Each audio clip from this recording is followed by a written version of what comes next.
नमस्कार बच्चों, हमने पिछली वीडियो में प्रयोगवाद के अर्थ के बारे में पढ़ा है। अब हम इसकी विशेषताओं का विश्लेषण करेंगे। विशेषता क्या है, इसकी प्रवृत्तियों का उल्लेख करेंगे। क्या है प्रयोगवाद की विशेषताएं जिसके कारण ये प्रयोगवाद कहलाया।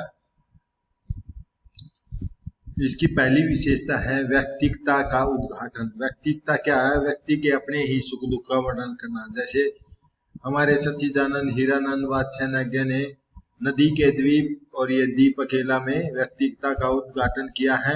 प्रयोगवादी कविता का मूल स्वर व्यक्तिकता है, यानी व्यक्ति से संबंधित सुख दुख उनका भी वर्णन है, जैसे छायावाद में किया गया था।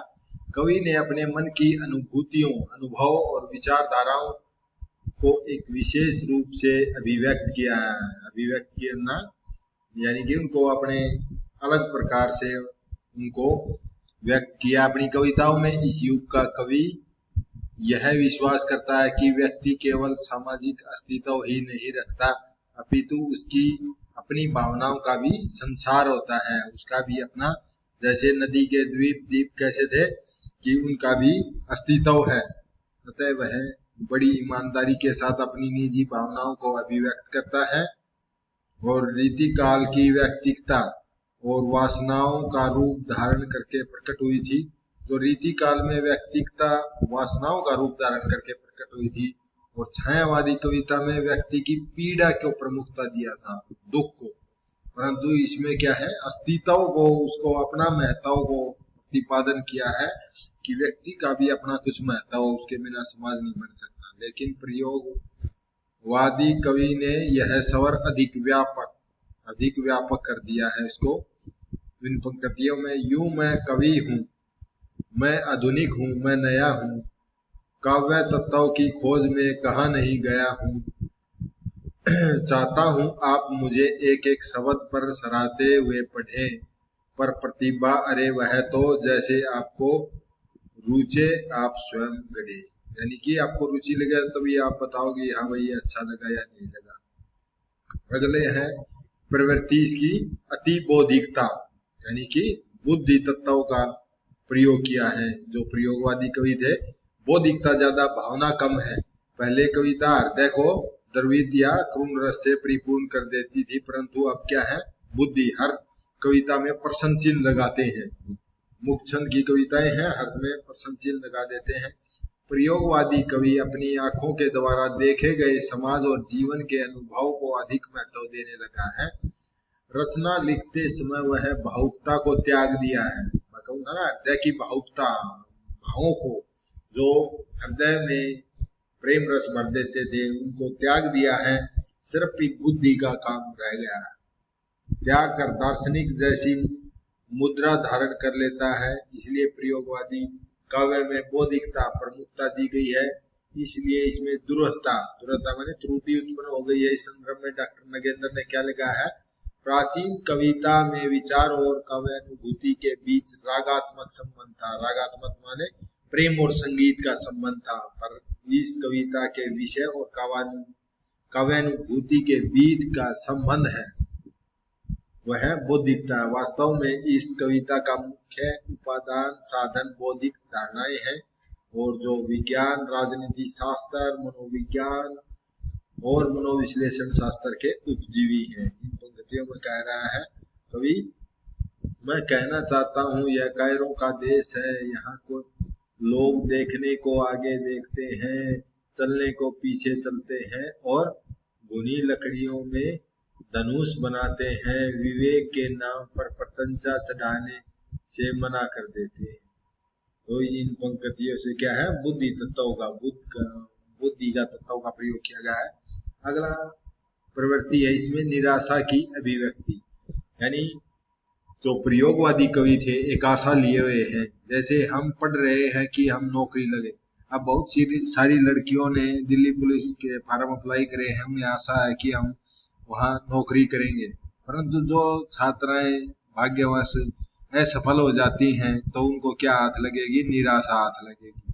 तो जो आधुनिक आदमी है वो हमेशा आशा में जीना चाहता है, परंतु जब उसकी आशा नहीं मिलने पाती, जो उसकी इच्छा थी वह पूरी नहीं होती, तो निराशा लगती है। तो यही प्रयोगवादी काव्य में आशा और निराशा दोनों का वर्णन करता है। पहले हम आशा करते हैं, फिर निराशा का शिकार होते हैं। दोनों का वर्णन करने को देखने को मिलता है, लेकिन इन कवियों ने निराशा को अधिक महत्व प्रदान किया। फलस्वरूप ये कवि केवल वर्तमान तक ही सीमित हैं।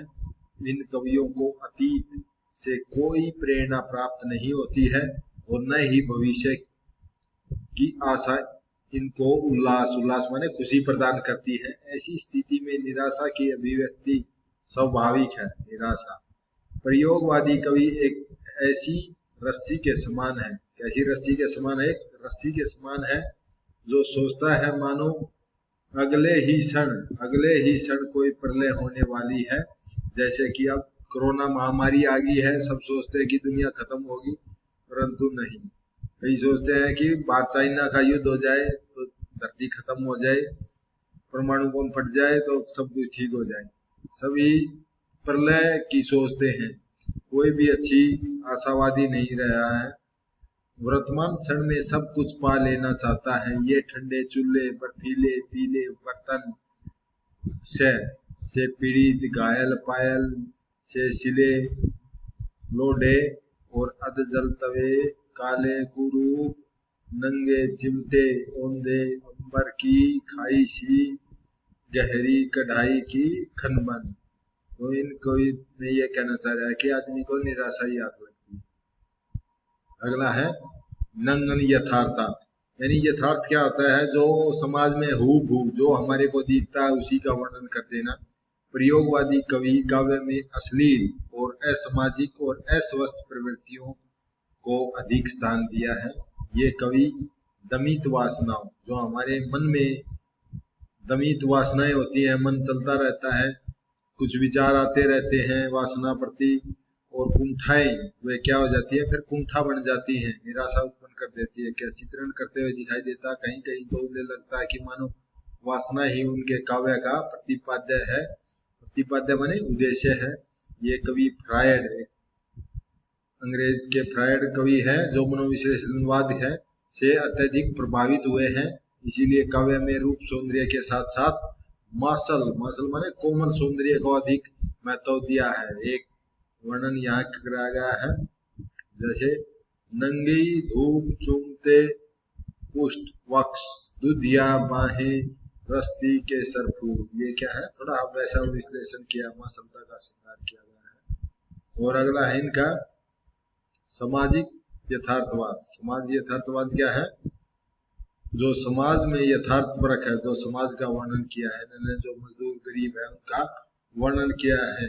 जो प्रगतिवाद में किया गया था वही प्रयोगवाद में भी यथार्थवाद का वर्णन किया है हूबहू वैसे।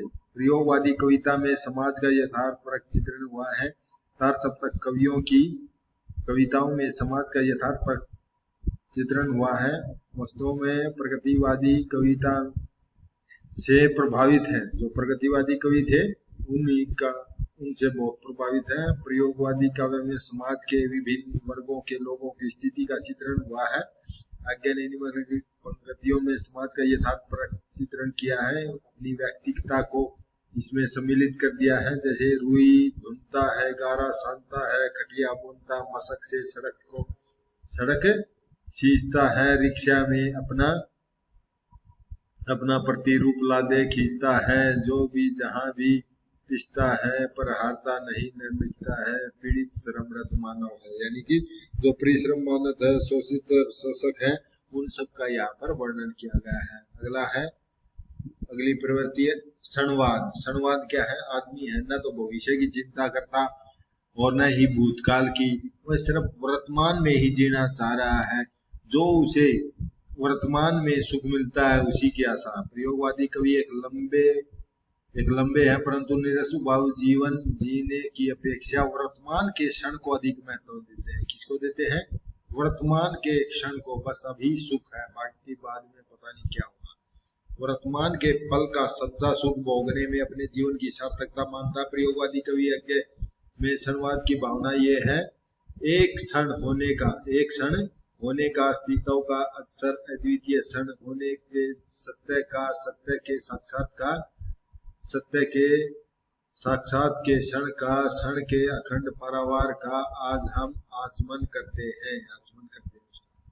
अगला है मानवतावाद। मानवतावाद क्या है?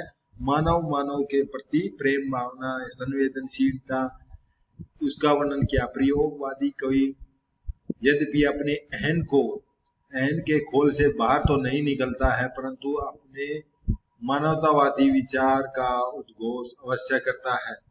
वह समाज के दीनहीन लोगों की व्यथा कभी कभी उनका चित्रण करना अपना कर्तव्य मानता। उदाहरण के लिए इन पंक्तियों में प्रयोगवादी कवि मेहनत मजदूरी करने वाले व्यक्ति के प्रति विचार दृष्टिकोण है।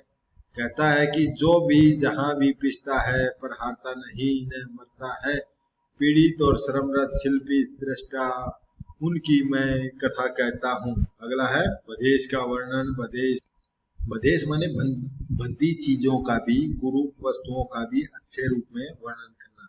प्रयोगवादी कवि ने उन विषयों को भी अपने काव्य में स्थान दिया है जो काव्य के लिए वर्जित थी, यानी कि मनाई थी। फलस्वरूप ये कवि जीवन और समाज की कुरुचियों और विकृतियों, कुरुचि माने जिसके प्रति रुचि ना हो, विकृति माने खराब हो, बद्दे माने भद्दे गंदे दृश्य का चित्रण करने लगते हैं। इन कवियों का विचार है कि सभी के जीवन में कुछ घृणित वस्तुएं भी जीवन में जुड़ी हुई है, अतः कोई भी विषय कविता के लिए त्याज्य नहीं होता। उनकी कविता को पढ़कर कभी कभी वितृष्णा भी होने लगती है। पढ़कर क्या है? वितृष्णा। जैसे ये उदाहरण दिया इन पंक्तियों में। मूत्र संचित मृतिका के व्रत में, 3 टांगों पर खड़ा नतग्रीव धैर्य धन गधा।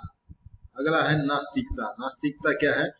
यानी नेगेटिव थिंकिंग बोलते हैं नास्तिकता, किसी के प्रति आशा का स्वर न हो।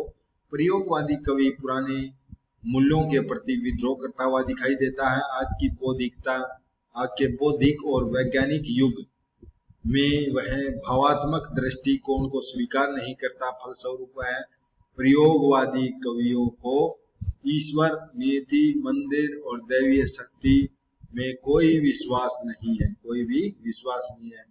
वह सिर्फ यहाँ तक कि वह स्वर्ग नरक के अस्तित्व को भी स्वीकार नहीं करता है। भारत भूषण अग्रवाल ने अपनी कविता में हिंदुओं के देवी देवताओं का उपहास किया है। देखो भारत भूषण। रात मैंने एक सपन देखा, मैंने देखा कि मेनका थी जो इंद्र की, वो क्या थी? इंद्र की जो भी अप्सरा थी, अस्पताल में नर्स हो गई है। विश्वामित्र ट्यूशन करा रहे हैं और उर्वशी ने डांस स्कूल खोल दिया है। गणेश टॉफी खा रहा है। इस प्रकार के व्यंग्य किए गए हैं उन्होंने। और अगला है व्यंग्य। व्यंग्य क्या होता है? प्रयोगवादी कविता में व्यंग्य का गहरा पुट देखा जाता है, जिसके ऊपर तीखा व्यंग्य किया जाता है।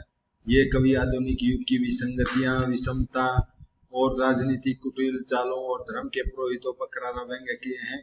ये कवि अनुभव करते हैं कि आज लोगों की कथनी और करनी में आसमान और जमीन का अंतर है। जीवन में खोखलापन और स्वार्थ ने क्या कर दिया? कवि के मन को खींच उत्पन्न कर देता। आगे की कविता जैसे सांप पढ़ी थी तुमने, सांप तुम सभ्य तो नहीं हो और हो भी नहीं सकते, नगर में बसना तुम्हें नहीं आया है। एक बात पूछूं उत्तर दोगे, कैसे सीखा डसना और विष कहाँ से पाया। अगला है प्रकृति वर्णन। प्रयोगवादी कवियों ने प्रकृति का बहुत ही वर्णन किया है। ये उन्मुक्त भोग, अति बौद्धिकता, नंगन यथार्था, व्यक्तिकता से तंग आकर के थोड़ा बहुत प्रकृति को भी निहार लेता है। ये छायावादी काव्य के बाद कविता में प्रकृति के प्रति मोह लगभग समाप्त हो गया था, लेकिन प्रयोगवादी काव्य में यत्र तत्र प्रकृति का तरफ ध्यान दिया गया है। और इनका अगला है कला पक्ष। कला पक्ष क्या होता है? कला पक्ष जो भाषा शैली है, इनमें विद्रोह का दृष्टिकोण अपनाया है। इनकी भाषा सहज सरल खड़ी बोली है।